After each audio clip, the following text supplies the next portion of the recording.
Hello, everyone, and welcome to Blogging Theology. Today, I am delighted to talk to Dr. Ovamir Anjum. You are most welcome, sir. Thank you very much for having me.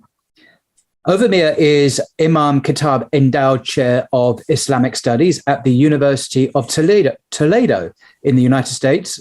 He obtained his PhD in Islamic history.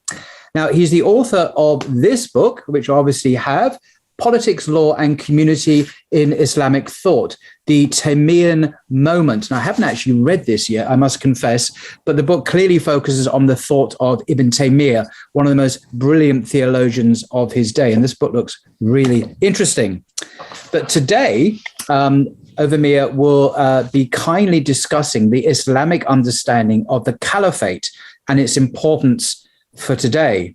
He has written a fascinating article called Who Wants the Caliphate? Now, I just printed it off here.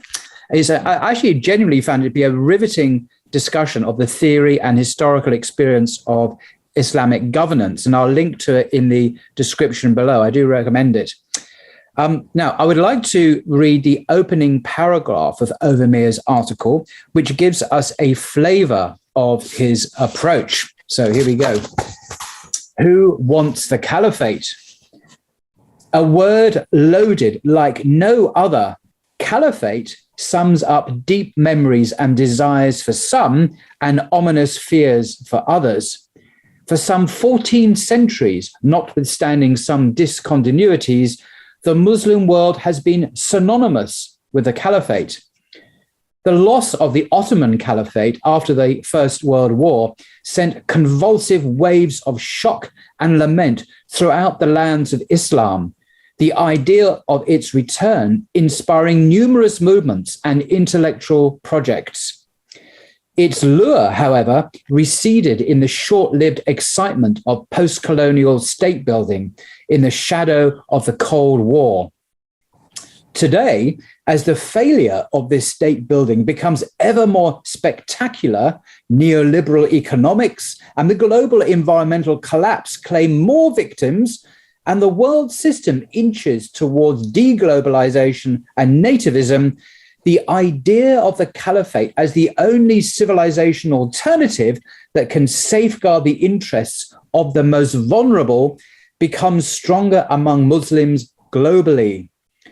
Although it is only beginning to attract scholarly attention, with every suppressed uprising in the Muslim world, every new cycle of terrorism and punitive war, every new Muslim population violated with impunity, and every new wall erected in Euro-America, the idea of a pan-Islamic union wins more converts. Now, that's very rhetorically powerful and quite a condensely packed opening paragraph, and it continues in this fascinating vein all the way through. As I say, I do recommend this highly. So would you like to introduce us to this extraordinary subject, sir? Yes, my pleasure. Bismillah ar-Rahman ar-Rahim, alhamdulillah, wassalatu wassalamu ala rasulillah. So thank you very much, first of all. I'm thrilled to be on your podcast, which I enjoy greatly and I learn a lot from. And I am also fond of your really thoughtful questions to your interlocutors, and I'm looking forward to it today. The Caliphate is, as I said, is synonymous with the land of Islam. There is, in fact, no other word for it, for this collectivity that was Islam.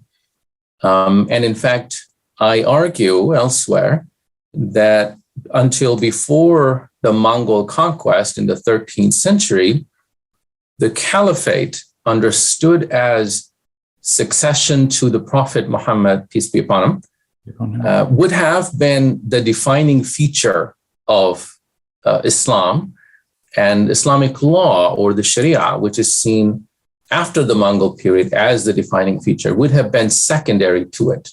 So it is that central. Wow. In other words, what people would have looked at or pointed to when thinking of Islam as a phenomenon in this world would have been this succession to the Prophet Muhammad. And the caliph literally means just that, successor to the Prophet Muhammad, peace be upon him, whose job was to care for the community. But the caliph also represented, in a sense, two kinds of continuities: continuity back to the Prophet Muhammad and continuity of all Muslims in the world to each other, this sort of a community, if you will. So this community and continuity were really central to Islamic self-understanding.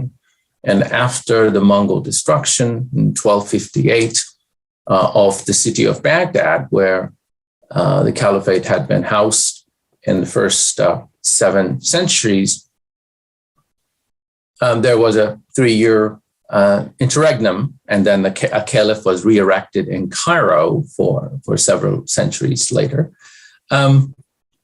But that caliphate had less prestige than the Baghdad Caliphate. And also there was a recognition that this could happen, that this was a possibility that the Caliphate could come to an end. So my book that you mentioned is an account really not of Ibn Taymiyyah's biography or his works, but rather it is an account of a conceptual history of this idea for 7 centuries and how Ibn Taymiyyah revives some of the early understanding of the community. And this article, if you will, is a call to rethink the idea of the caliphate in light of modern developments, which we can talk more about.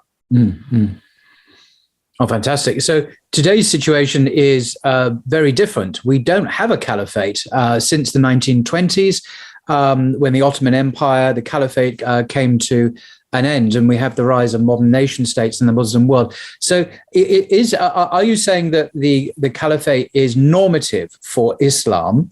And if so, is it the same for Sunni and for Shia, or are they different perspectives on what constitutes this governance in the Islamic world? Excellent question. So yes, for one, not only the caliphate normative as in an obligation for Muslims, it is a consensus issue, a unanimous consensus among scholars. And that includes not only Sunni and Shia, but also Ibadis and effectively every community that historically survived after the first century and a half of tumult. So absolutely Shia and Sunni and Khawarij, or the moderate Khawarij, the Ibadis who continue to live in North Africa and in Oman, all agree on this one theoretical obligation. And not only is it a theoretical obligation, but one that is often used as a textbook example of what ijma or consensus looks like. Wow. So if you read something like the redoubtable Ash'ari thinker and teacher of Imam al-Ghazali, Abu al-Ma'ali al-Juwayni, his book on the Caliphate, Ghiyath al-Umam bil Ghiyath al-Dhulam, is the classic statement of the theory of the Caliphate, which is a development over another book by al-Mawardi written a generation before al-Juwayni. But al-Juwayni's book is far more developed theoretically. And that book uses, and by the way, that book is used until today in, for example, disputes after the Arab Spring. So a theologian would say al-Juwayni said this, and somebody says, well, no, actually he said that sort of thing. So al-Juwayni uses the idea of this caliphate. The book is about the caliphate, but he also establishes the doctrine of ijma, of unanimous consensus, by showing that this was the paradigmatic case on which Muslims agreed. The reason for agreement, the basis for how an obligation is established in Islam, differs based on theological school. The traditionalists believe that a sound hadith or a few sound hadiths are sufficient to establish the obligation. Just an ahad hadith, just a solitary or minimally transmitted hadith is enough to establish that point. But it's not, I understand, impacts in the Asharite perspective, where there's a desire for more multiple mutawatir tested hadith. So there's a difference in emphasis. Exactly. Yeah. And that's why you find that Al-Juwayni says that, of course, there are hadith that establish that, but we need, because this is a matter of absolute centrality, we need something stronger, and ijma is that absolute bedrock, if you will, for him, qat'i, or definitive proof. Whereas somebody like Ibn Taymiyyah, who argues that, in fact, ahad hadith, which doesn't mean a solitary single chain, but less than mutawatir, can, in fact, establish qat'a, or definitive proof. And then he also says reason and rationality both play a role in establishing Islamic obligations. But and Mu'tazila, the rationalists before all of this, centuries ago or centuries earlier than this debate, also established both by reason and revelation this obligation. And the Shia, of course, had a different perspective. For the Shia, this obligation is not merely an obligation, but it is the foundation of religion. So that if you don't believe in an imam, if you do not have an imam, then your faith is questionable, your salvation is questionable. Whereas for the Sunnis, if it is not established, then people who are responsible for such state of affairs and could do something about it and fail to do, they are culpable, but your faith is not, if you will, incomplete. So that's the difference between Shia and Sunni. For the Sunnis, it is a legal obligation. Right. Whereas for the Shia, one could say it's a theological article of faith. Yeah, because the status of imams in Shia theology is quite different. But I mean, I've got to mention, because many viewers might well be wondering, what about the so-called Islamic State, which is, in a sense, still rumbling on. I get the impression that, Americans are still flying over there and bombing them occasionally, but obviously they're much reduced. But surely this is not, I mean, they proclaim themselves as a caliphate. The individual who I mentioned, he's proclaimed himself caliph. Why is that not an Islamic state in the sense that we are speaking about, that you are trying to outline? But why is this seen as problematic virtually every Muslim I've ever met sees ISIS as completely beyond the pale. But why? They proclaim themselves to be a caliphate, a revival of the long defunct system. Well, yeah. So the question to think about is, if the caliphate is an obligation, why couldn't one just declare a caliphate in the backyard of one's parents or in the garage, right? Just say that you have a caliphate and you're done. The entire idea of the caliphate is that you are to care for and be acknowledged by the community of the Prophet Muhammad sallallahu alaihi wasallam, and that has no territorial boundaries. Right. And in fact, Imam al-Juwayni, whom I referred to earlier, discusses this issue by saying that if you are in a state of affairs when there is no caliphate, then what you do. In fact, the entire second section of the book is about that. And one of the things that he talks about is if, let's say, there is a caliph, but you are separated from the caliph either by a body of water or by hostile enemy territory, or you're just in a situation where you're not territorially connected to the caliphate and cannot be governed in that way, then you choose an amir, a leader. Amir literally is a military commander in Arabic, so it's a very humble title. But Amir al-Mu'mineen is another title that was used for the caliph historically. But he says, use have an amir who will uphold the law, but you cannot call yourself the imam or the caliph. I should also mention, by the way, that imam and caliph, sometimes it is thought that the Shia have imams and Muslims have caliphs, but in fact, they were for the Sunnis interchangeable titles. So if you look at Sunni theological treatises, they use the word imam, and historical works use the word khalifa or caliph.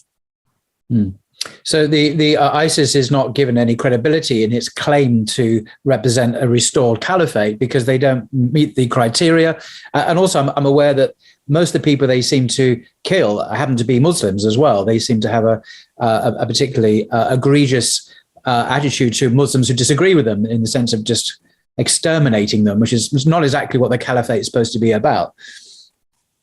Exactly. And in fact, the Prophet Muhammad sallallahu alaihi wasallam forewarned about people who will, the Khawarij, who later came to be called the Khawarij. The Prophet didn't call them the Khawarij, but that term came to be applied to the Khawarij historically. But it is really general that whoever these young people who who appear so pious that you are ashamed, that is talking to the Sahaba, your worship is less than theirs, perhaps, but they will kill Muslims. They will read the Quran, but will not go beyond their throats, and they will kill Muslims. And the Prophet then gave very stern warning about them, and this is narrated in the Mutawatir Hadith on the authority of Ali, as well as many other companions. So the difficulty, however, theoretically speaking, for somebody like Daesh is that because the caliphate is supposed to care for the community of the Prophet Muhammad, you have two options. Either you, in fact, do the hard work of reaching out to the community, understand the community, try to bring them together, and try to create that consensus by discourse, by cultural and social, political, economic means, make it possible the hard way, or you simply radically contract the community by saying that everybody who doesn't agree with me is not a Muslim anyway. So I've got all Muslims right here. And they went for this latter option, laughable as it is. It's extraordinary. Thank goodness they're on the way out, it seems. I just want to ask about the Ottoman Caliphate, which I was in Turkey for the first time in my life just a few months ago. I'm very impressed by the symbol, the living symbol of this caliphate, which doesn't really exist anymore. And you mentioned in your article how Sultan Erdogan, as he is affectionately known by his admirers, recently declared the Republic of Turkey to be in some sense in continuity with the Ottoman Caliphate. Is that a thing, or is that just a kind of a political transience that will disappear with his own leaving office eventually? Has this got legs? Is this going to go anywhere? This reviving of the Ottoman ideal in that area? I think that generally Muslims, because Muslims are so diverse, the Muslim world is so large, everybody contributes in small ways, sometimes big ways. And Turkey's revival has certainly been very important psychologically for Muslims worldwide. Just visiting the city of Istanbul reminds you of that. Absolutely. Old glory that it's just absolutely astounding. If you haven't been to Istanbul, you haven't been anywhere. So that's, I think, true that Turkey and Istanbul still are very important, and they were the most recent manifestation of the caliphate that did uphold the Sharia to a large degree.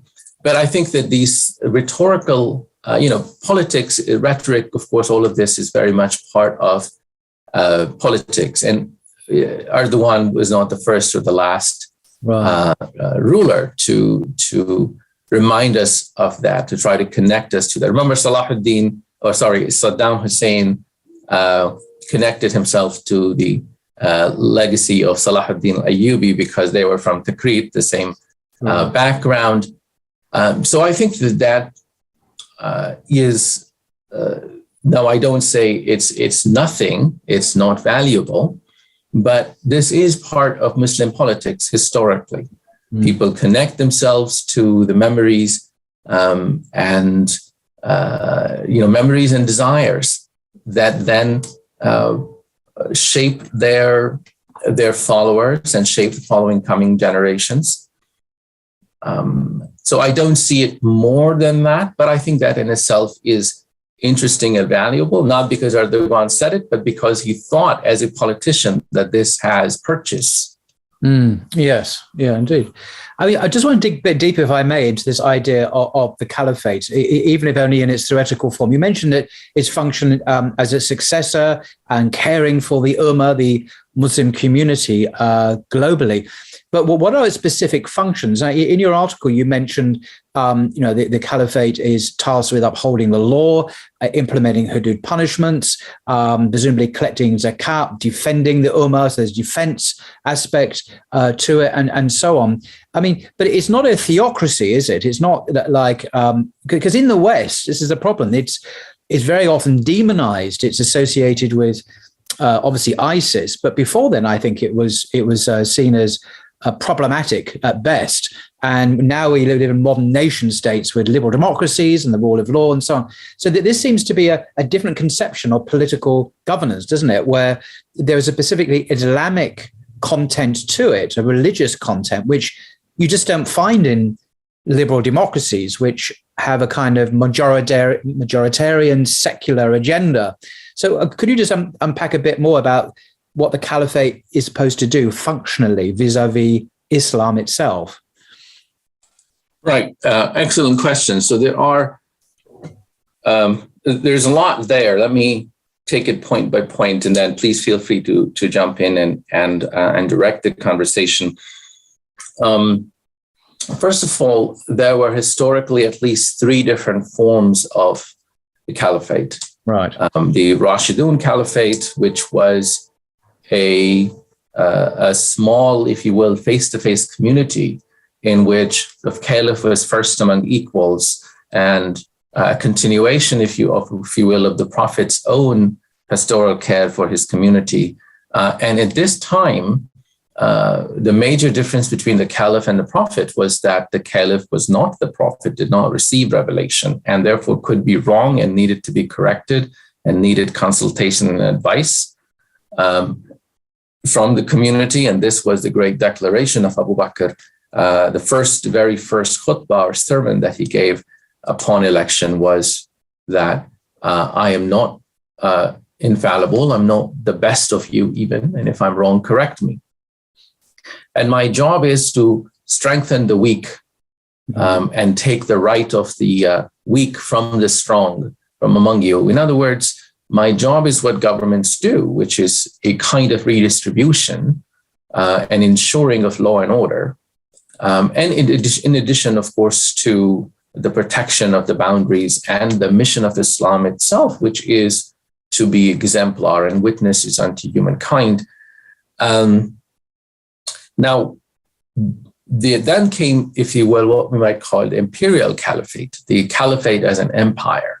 And when I use the word empire, I mean simply a kind of political form where a number of cities and number of different languages and ethnicities over a vast territory are brought under the control of one central elite and one central cosmopolitan city.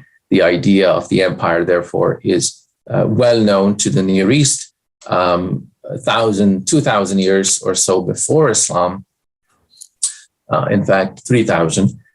And so Islam, in that sense, with the Umayyads and the Abbasids, takes that form, but with important differences, which we can talk about later. But then about 2 centuries to 3 centuries later, 2 to 3 centuries later, the beginning of the 4th century, the Abbasid caliph, who until now had both the symbolic power and the actual power to govern, is, the Abbasid Caliphate is fragmented. Some Persian warlords called the Buyids take over Baghdad. And from then onward, the caliph in Baghdad, that is, becomes a symbolic office. Now, there is a lot more hidden there when I say symbolic. it is kind of, you could say, or the first example I give my students is the British Queen, for instance, symbolically represents the great past and sort of the continuity. And but it is more than that. At this time in Baghdad, a caliph is a lot more. In other words, imagine a world full of faith in which the authority of the Prophet Muhammad and the continuity from him holds a lot more status than secular power of these military warlords who are actually governing. Whereas in modern Britain, that would not be the case. So that remains the case for a few centuries. And then when the Ottomans take power and conquer the Middle East in 1516, 1517, Sultan Salim takes this title, the Caliph, from the Caliph who would have been in Cairo. And then, if you will, the Ottomans become the Sunni caliphs again, and power and symbolic authority is reunited once again until the 19th century. And then late 19th century, of course, when this power is progressively lost, and the early 20th century, 1924 is the formal date when the caliphate is abolished, but it had stopped functioning with any kind of actual power even before that. Now, there are two doctrines of this. Now, theoretically speaking, I gave you a historical example of these three models, the Rashidun, the imperial caliph, the symbolic caliphate. These are three models. If I could just pause you there. I was struck, and you remark on this in your essay, Who Wants the Caliph, is that first instance of the caliphate for its egalitarian ethos, and that you mentioned the caliph was the first among equals. So he wasn't an absolute ruler. He wasn't a dictator, a monarch to whom one bowed down to. No, he was the first among equals. And this egalitarian ethos is there in the Quran and the Sunnah, arguably with the Prophet himself.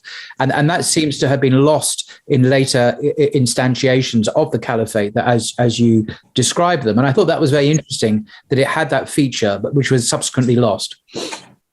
Absolutely. Although I should say that we should differentiate between saying that the later caliphate, the imperial caliphate or the Ottoman caliphate, was not egalitarian. That is true.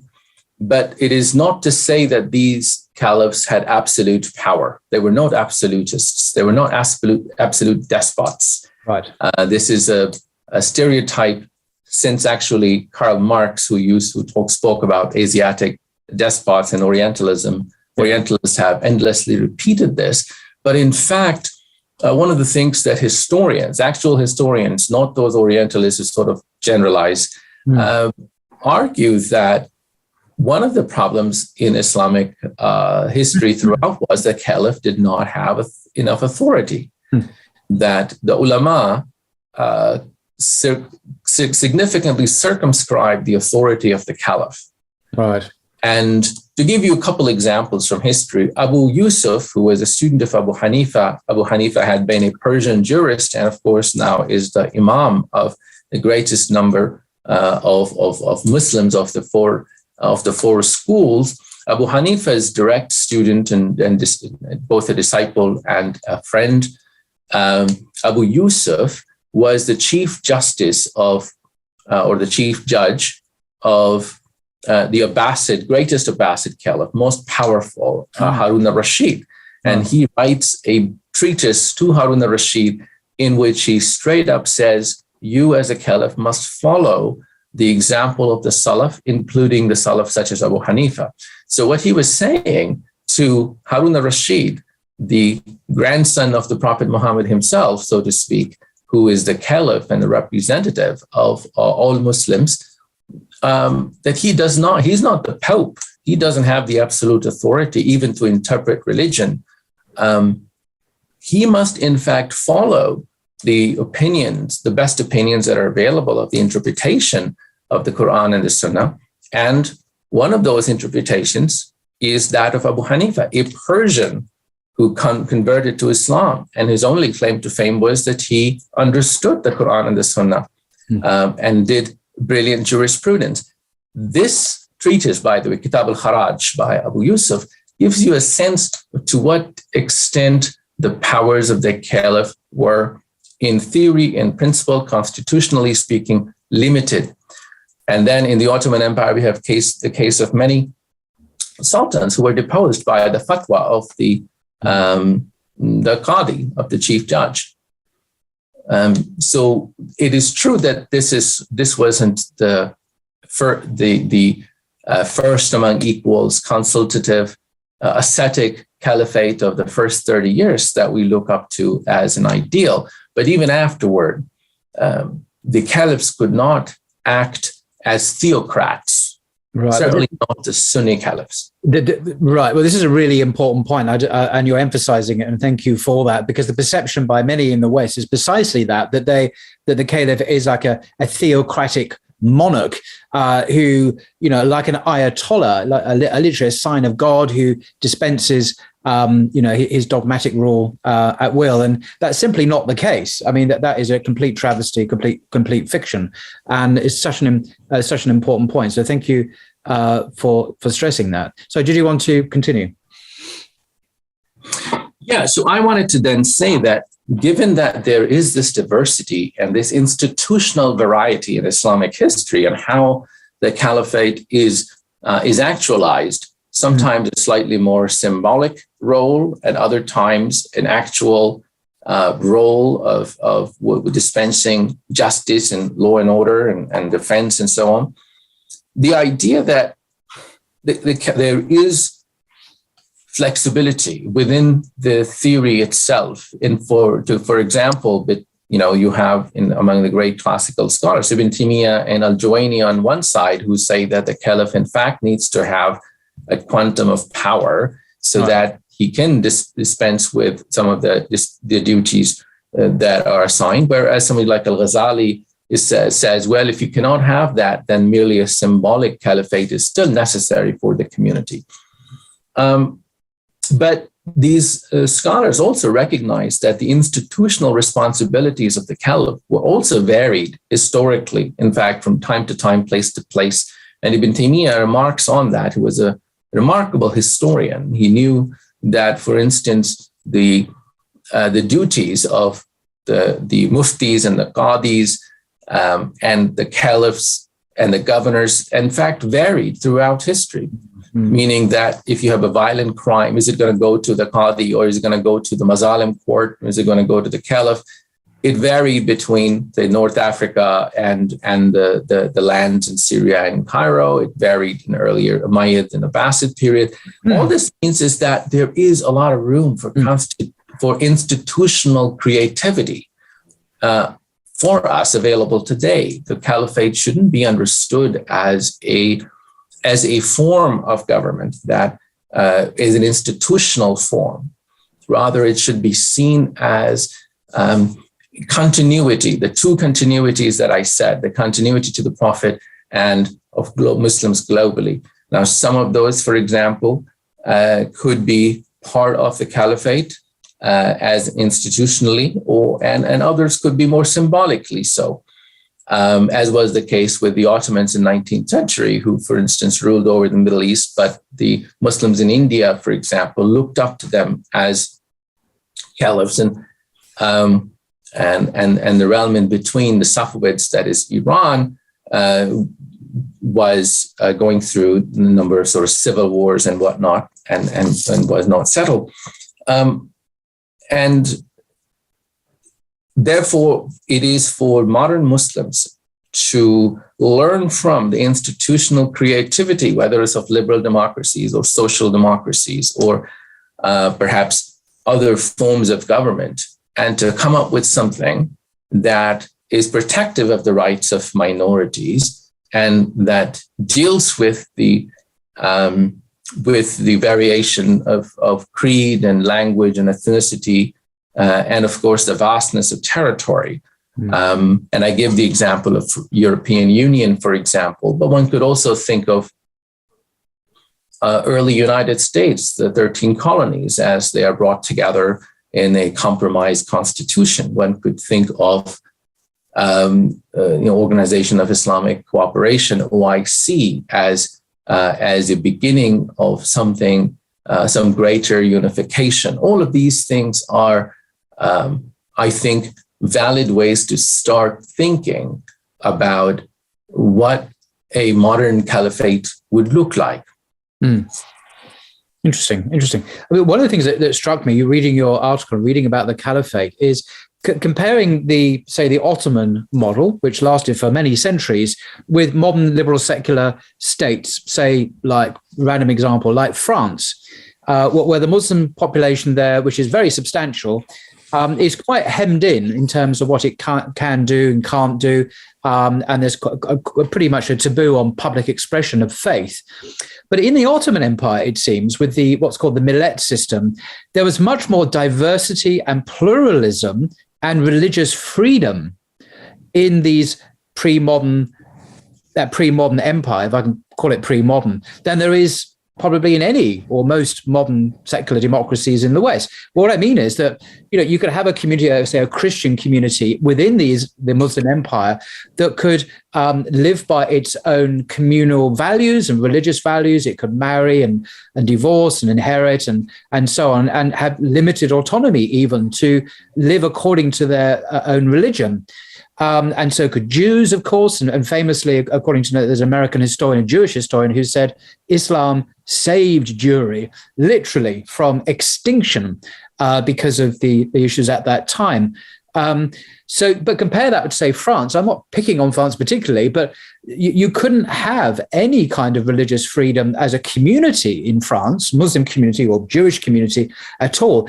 Really, the allegiance is to the state. The state sets the laws, the social norms, education, but everything is regimented in quite a absolutist hierarchical way to Paris and through the département. But you're almost getting this now in Britain as well. Not so severe, but it's beginning to see signs of that in the UK, actually. That's been noted. So I guess what I'm trying to say is that contrary to perhaps many Western perceptions of the Islamic State, in the Ottoman Empire and in others, it was very pluralist, diverse, and accommodating of different religions and their freedom of expression in a way that seems absent, actually, in a communal expression, actually prohibited in many Western secular democracies. And I just find that richly ironic, given the rhetoric and the language that's used in the West about its own self. I mean, am I on the right path there, or is that too crude an oversimplification? No, you're absolutely right. Of course, first one must note that historically, under the Caliphate, non-Muslim communities lived as a matter of rule. There was never a point where the Caliphate was only the government of Muslims or over Muslims, right? The Muslim government.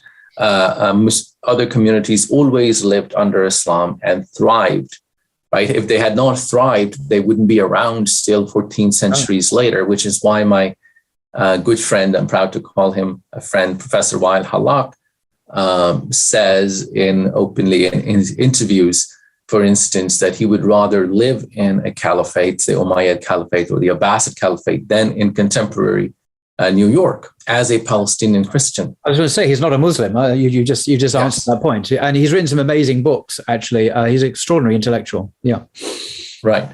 And so that is because that kind of humane freedom that is available, because Islam sees human beings as necessarily part of communities, so that Islam, as if is saying to Jews or Christians or even Zoroastrians and Hindus that you can, your belief has some errors, or it may have been completely off base,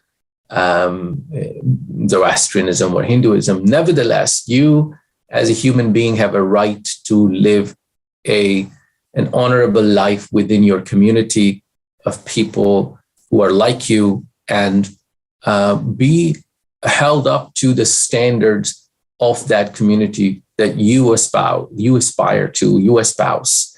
So in other words, not you as an individual, right? It's in fact very inhumane to reduce humanity to individuals and then say that you stand before the state alone and naked. Yes. And yes. I am going to ensure, I have all your loyalties. Yes. And based on whatever the elite decides, the law and the norms and the culture are going to be imposed on you. And yes, you have the right to cast a vote at the end of 4 years or whatnot, but you live alone in my eyes, right, in the opticon. That is not the case in Islam. From the beginning, this isn't the invention of the millat system of the Ottomans. In fact, millat system was merely a bureaucratization of what had existed throughout the Islamic realms everywhere. And so this idea that Islam gives freedom to communities more than liberal democracy does to communities, whereas liberal democracy thinks of itself as governing individuals. And freedom it gives is to individuals. And that's why comparing liberal democracy to Islamic order is sometimes apples and oranges. Yes. And, people would point to all the things individuals could do, but forget that, well, as a community, you couldn't, for instance, in modern America, you cannot be polygamous or practice polygamy, even if it's part of your religion, because it is extremely offensive to somebody else. But it's interesting you give that example without going into the internal politics of the US. But you mentioned about polygamy not being illegal, and there's a history to do that with the Mormons and a whole sort of baggage. Right. But gay marriage is okay, and that's been legalized, and that's very offensive to many people. So you get this kind of curious world here where polygamy, which is obviously practiced in the Bible, the patriarchs were polygamous and so on, never condemned. Is outlawed, but gay marriage becomes the constitutional right.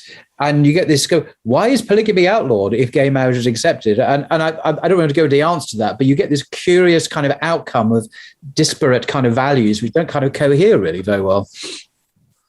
Right, absolutely. And that goes to the heart of the problem, which is that who sets the values and the moral commitments, the comprehensive doctrine that Rawls will talks about, that liberal democracy's fundamental claim that that it is secular and neutral vis-a-vis your personal commitments is not true. In fact, it is constantly engaged in shaping and reshaping, redefining your religiosity and your moral values. And religions have to adjust. Religions are the passive recipients of the public sphere, which is run by the greatest, most organized interest, whether it's capitalist corporations or other military industrial complex, the elite who rule in the name of interest, not moral value.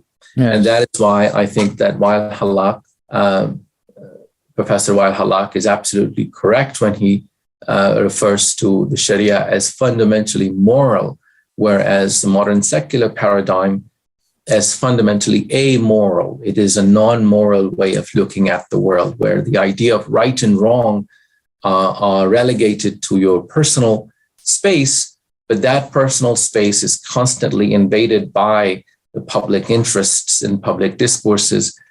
So morality disappears. Gosh, yeah, that's a very trenchant critique there.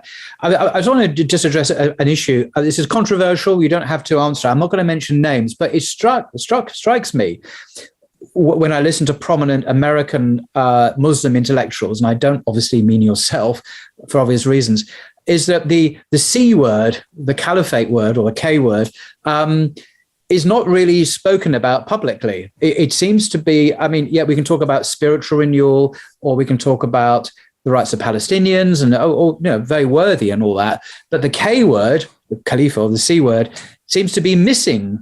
Perhaps I just missed it from the public discourse, with, say, the noble exception of your good self. Why is that? Given the normative, you've defined it as absolutely normative and central concept or political reality in Islam, and yet it seems to be absent from much discourse. I mean, I can mention leading, very well-known Islamic, I'm not going to mention their names, and many of them, I respect them, but it's not a personal ad hominem point. It's just that it's not on their lips very often, if at all. Is that true, or am I just missing the times they have spoken of it? No, I think you're absolutely right. In part, of course, Muslims in America are a minority community, Muslims in diaspora, and they are relatively new community. And so Muslims, so far as they're concerned with survival, they don't think about Islam except insofar as it is imposed on them. Right. Even other fundamental commitments of Islam, such as Sharia, for example, was not a word you would hear a lot in the 90s as the American Muslim community was getting settled, and, if you will, assimilated quickly. And then the right wing comes and, bang on your head. Do you believe in the Sharia? And somehow, timidly, Muslim leadership has to say, "Oh, yeah, yes, there is Sharia, but Sharia is good. Sharia means just, being smiling and that sort of thing." So it is, in a sense, Muslim discourse in the West in general, but particularly in the United States. There are many virtues, I think, of freedom here, but at the same time, it is driven very heavily by the agenda that is outside of us, the agenda of assimilation. And so there is a limit. However, as far as I'm concerned, of the leading Muslim scholars of Islamic law, they are either publicly or at least privately completely on board with me. I have not heard from any prominent Islamic legal scholar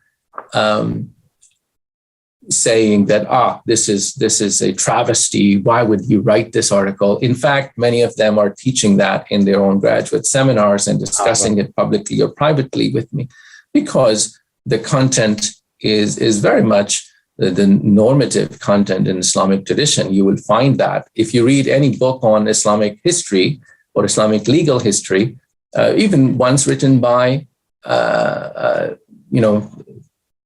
textbook Orientalists, Bernard Lewis or Michael Cook, these people, when they talk about what is normative in Islam, as far as they see in the texts, this isn't a secret. But Muslim apologists do try to, divert the discourse toward areas and things that they see as fruitful, as in their sort of private life as a minority in diaspora. Right. So I think that what the American Muslims have yet to embrace, and I think European Muslims, in particular British Muslims, have done a lot more, is to embrace the global nature of Islam and their recognition that they are in a way connected to the Muslim community in the Muslim majority countries. Americans espouse a doctrine, a version of American exceptionalism. Yes, indeed. Right. And I think that's going away. That's withering away. We are being humbled by a number of developments as the world is becoming more multipolar. You realize that you're part of the world. That's true of ordinary Americans as well. But Muslim Americans, similarly, younger people, I think, are recognizing that this idea that that was at first taught, especially after the war on terror in 2001 terrorist attacks, and the Muslim community's reaction to that was completely, just cower. This is, you couldn't talk about anything. You're afraid. You were guilty before, without any trial. Yeah. You believed you were guilty. I'm not even just talking about the travesty of law and under President Bush and whatnot. I'm talking about how Muslims felt in the deepest core about themselves. And I think that part of the reason why I wrote the article so openly and boldly was to challenge that this self-indictment of the American Muslim mind. Yeah. That's the article, by the way. As I've said before, I will link to it in the description below. It's 52 pages long, but academic papers can be boring sometimes. This one is not. This is a real riveting read. I found it to be so. It mixes theory, observation, historical analysis, and it talks about the contemporary situation and what can be done moving forward. And I was just reminded, you mentioned British Muslim writers. This one, Reza Pankhurst, is a British Muslim scholar.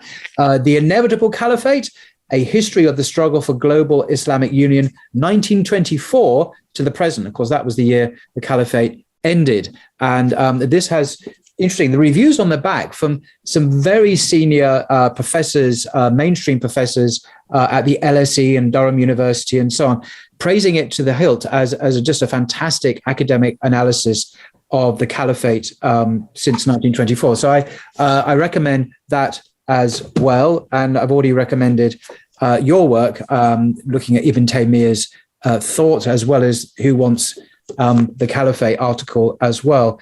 I could carry on for hours talking about this, but I realized that's not appropriate. But just in summary, how can I put this? I've been doing some Twitter Spaces the last 4, 5, 6 days on Twitter. It's a new thing, a new bit of technology. You open up a room, and we've been talking about the situation of the Ummah, and we've been latterly talking also about the Caliphate, which is why our meeting today is so timely in a way. And there's a lot of interest. There's a lot of keen interest because of the suffering and the disunity and the plight of Muslims, whether it be the Uyghur Muslims or the Muslims in Chechnya or Kashmir or in occupied Palestine, and so on and so on and so on. In France, with the election coming up there, the rhetoric there, the Islamophobic rhetoric has to be seen to be believed. So is it right to hope for the Caliphate? What I'm trying to get is a very human, emotional question. It's not an intellectual, it's an emotional question. Should Muslims obviously put their faith in God? I'm not saying that is, and God's provision for the Ummah. But is this something we should actively look to strive for, to imagine, to talk about in our lives? Does it have that reality, do you think? Should it have that reality?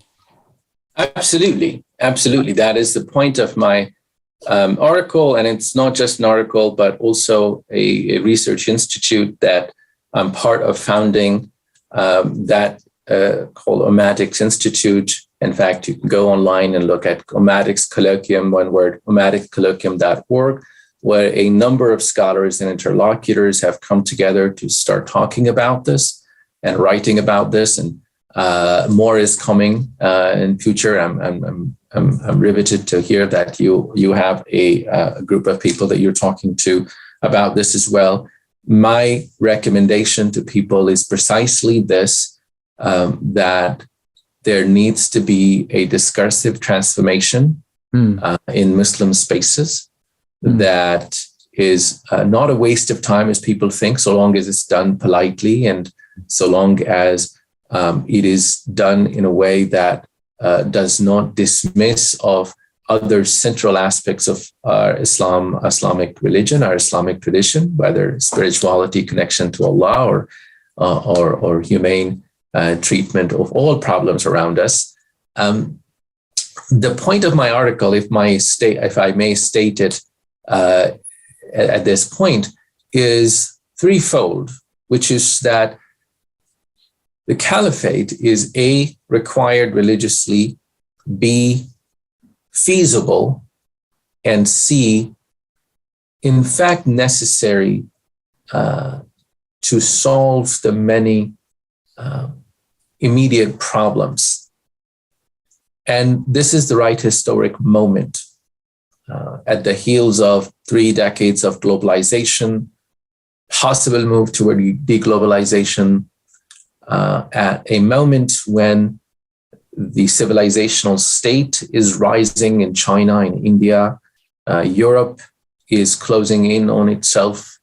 It is no longer possible for millions of Muslims to take refuge elsewhere. It's become extremely clear.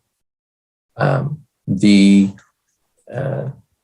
rising sea levels, for instance, the rising inequality economically.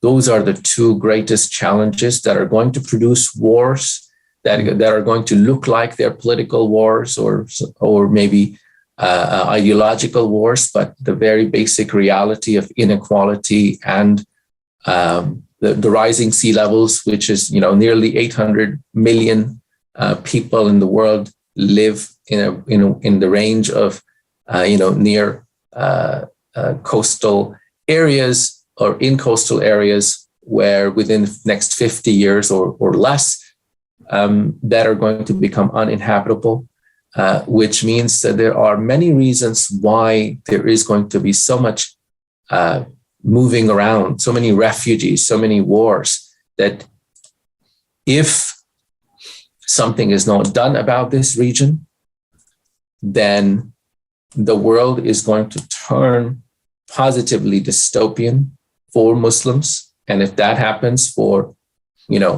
nearly 2 billion people, it's certainly going to happen for others as well. So thinking about the Muslim world is absolutely not an option. It's not a luxury. And as far as dreaming is concerned, envisioning a better future, our hope is based in faith, not only calculation, but there must also be calculation and rational discourse, which we must engage in. I see that as, you see, the idea, every couple of decades, the reality that appears seems to have been incredible just 2 decades, 1 decade ago or earlier. So, for instance, the rise of China. China was a third world country, never thought, in the 70s or even 80s or even 90s, people didn't really think of China as an alternative to the West, let alone a superpower that will challenge America. India, similarly, now, of course, in grasp of an ethno-nationalist Hindu extremism, was the biggest democracy, as it was called, and rose up quite quickly until falling, if you will, to this travesty. So the idea, democracy itself was an idea that was for 2,500 years mocked by philosophers, from Plato and Aristotle to Al-Farabi to, in fact, even early American thinkers. Nobody thought that democracy was worth attention. I was going to say the American founding fathers weren't exactly fans of popular democracy, were they? Right. If anything, they were horrified by it, and yet America kind of evolved into a democracy almost in spite of the founding fathers, who are seen now as founders of America. Well, we wouldn't have supported the contemporary situation in that sense, arguably. Right. So I think that if an idea could come back to life after 2,500 years, why not the Caliphate after some 100 years of absence? So I don't think that there is that anything is impossible or even unlikely. I think that it's very likely that new developments, in fact, they're happening all the time, right? Just imagine 20 years ago, Saudi Arabia was seen as the bastion of Islam that was exporting its Islamic ideology worldwide. But nevertheless, this is where you got the money. This is where you got the clerics. This is where you got you got your religious boost. And Turkey was seen as effectively part of Europe, a Caliphate country where you would not think that this would be the center of Islamic discourse in foreseeable future. Just 20 years later, that is flipped completely, where Saudi rulers are extricating Islam from their DNA, and Turkey is moving in a different direction. All of this is unexpected. I think that partly we are all limited by our by the conditions in which we find ourselves, And even though they're constantly changing, we want to cling to them. But of course, I think that I find that, as environmentalists say, to think that you can continue this kind of capitalism and consumerism, that's the insanity, not to think of an alternative order. Similarly, to think that you can continue this despotic, mutually internally divided governing of Muslims through proxies, if to think that that can continue forever, that's the insanity, right? That to me is the most fantastic idea. Not that Muslims will begin to think something differently. Wow, that's extraordinary. I like your analogy of democracy, by the way, but born in ancient Greece, 2,500 years ago, quickly died a death. There was no democracy at all. And then even when America was founded, it wasn't democratic, or no intention of being democratic. And it's come back to life again with a vengeance now in a different form. It's not quite what it was in Athens, of course. Right. But, the Caliphate has been absent since 1924, which is not that long ago. It's almost within living memory of some people, perhaps. So, it's not so far-fetched to think of reimagining the Caliphate in the 21st century. If the Democrats can do it with secular liberal democracy, why can't Muslims with their much more recent Caliphate? So I think that's a lovely way of putting it. It gives a sense of historical proportion and hope even. Well, thank you very much indeed, Dr. Ovamir Anjum, for your courageous work, speaking out on this or writing about this publicly. I know you won't go into it, but you've come into a little bit of flack from certain people because of it.